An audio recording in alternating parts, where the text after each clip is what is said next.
I got saved when I was 13 years old. I was in 7th grade, and I knew that there'd never been a point in my life when I had accepted Christ as my Lord and Savior. And so I made that decision. It was a Friday night.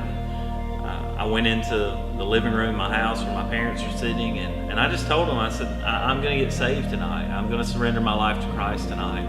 And so on this old blue flowery couch, we knelt down, and I surrendered my life to Jesus Christ that night. And from that point on, I've been seeking His will for my life.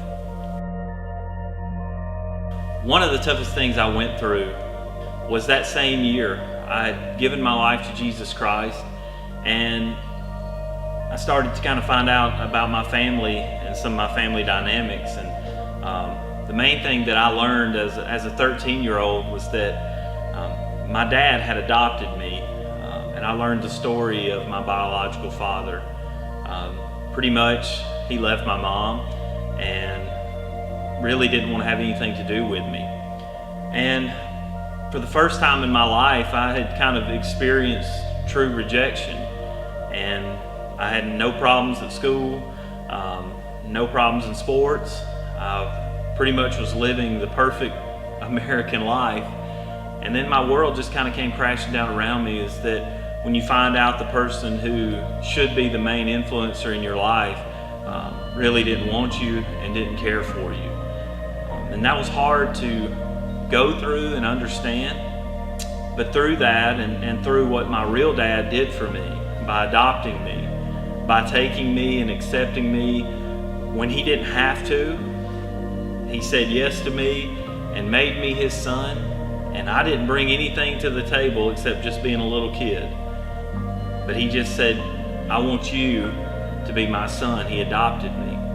And through that experience, God began to teach me and taught me about salvation. I just remember the Word speaking to me and saying that what your dad did for you is very similar to what Jesus did for you on the cross. Is that you didn't really do anything to earn it. You didn't do anything to deserve it. Your dad said yes and made you his son. And Jesus went to the cross for you, and there was nothing you did to earn that. He just did it because he loves you.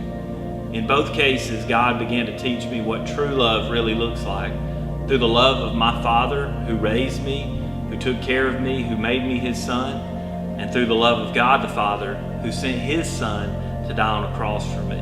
And I'll always be thankful for what both of them did for me, even when I didn't deserve it. I'm David Green, and this is my story.